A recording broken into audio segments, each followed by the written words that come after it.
Hello everyone, welcome back to my channel, GMB Today. I hope everyone is having a wonderful day.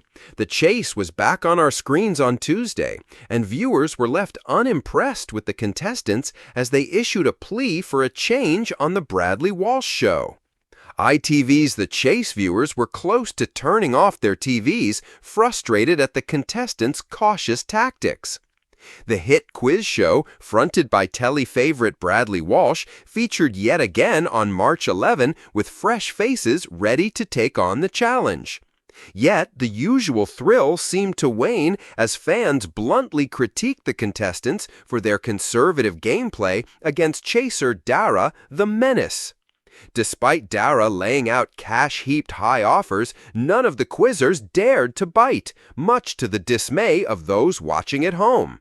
When participant Andrew decided to stick with his 4,000 pot, viewers swarmed social network X expressing their letdown, reports Bristol Live. One disgruntled fan commented, "Well, that episode was boring. Only 4K each? That's not much for a once-in-a-lifetime opportunity. Why can't anybody go high? You should at least expect a 10K win each person at least." Another wrote, clearly underwhelmed, "This episode is once again boring, with nobody taking the high offer." A third pointed out the contradiction they saw repeatedly. "Why does every contestant say you're good enough to go for the top offer, but we need you back, so go for the middle one? Isn't that really saying they don't think they're good enough to go high?"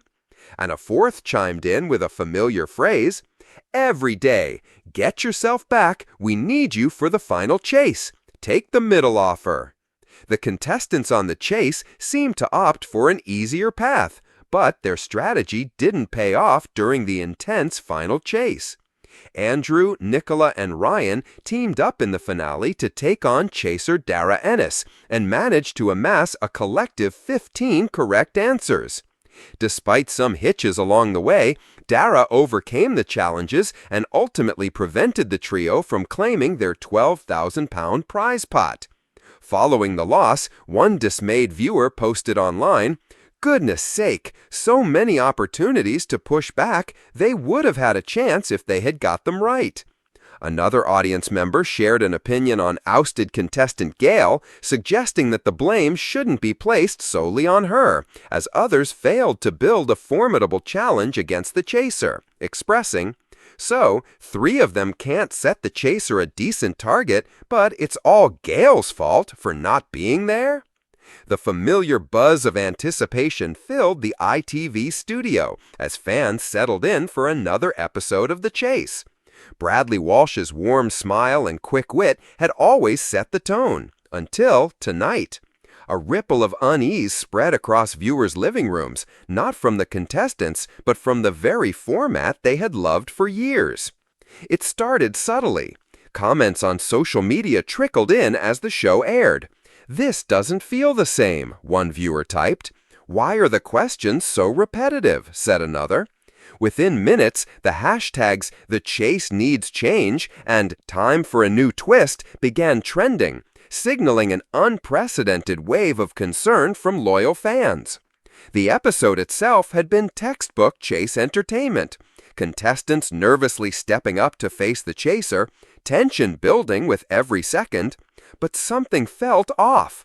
The viewers weren't just questioning the difficulty of questions or the chaser's tactics, they were challenging the core of the show's structure. Fans lamented predictable gameplay, repetitive phrasing, and what they described as stale suspense. Bradley, ever the professional, carried on with charm and humor, masking any awareness of the storm brewing online. But behind the scenes, producers were scrambling. Emails flooded the inbox, fans' voices becoming a chorus of critique. "We love the show, but it needs evolution," wrote one. "It's brilliant, but it feels stuck in the past," typed another. The volume of similar complaints was striking. They weren't isolated grumbles, but a collective plea for a refresh. The network, initially hesitant, took notice. Social media clips showing viewers' genuine reactions, Shocked faces at predictable questions, groans at repeated formats were shared widely. Fans weren't attacking the show, they were urging it to grow. One tweet captured the sentiment perfectly. "We don't want you to change everything, we just want the chase to chase innovation too." By the end of the episode, speculation was rampant. Could the game introduce new rounds, fresh chasers, or interactive elements allowing viewers to participate in real time? Some suggested celebrity guest chasers. Others proposed a speed round twist. Across forums and fan pages, ideas flowed like a brainstorm.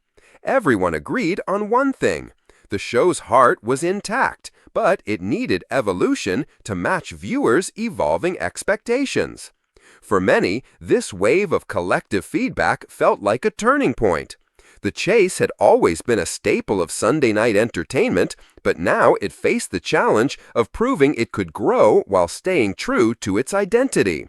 Fans didn't just want answers, they wanted a partnership with the show, a chance to help shape its future. As the credits rolled and Bradley signed off with his signature grin, viewers clicked away from their screens with hope rather than frustration. They weren't just watching anymore, they were advocates, invested in the show's next chapter. And somewhere in ITV's offices, the faint hum of innovation began, sparked by the voices of thousands demanding a change for the better.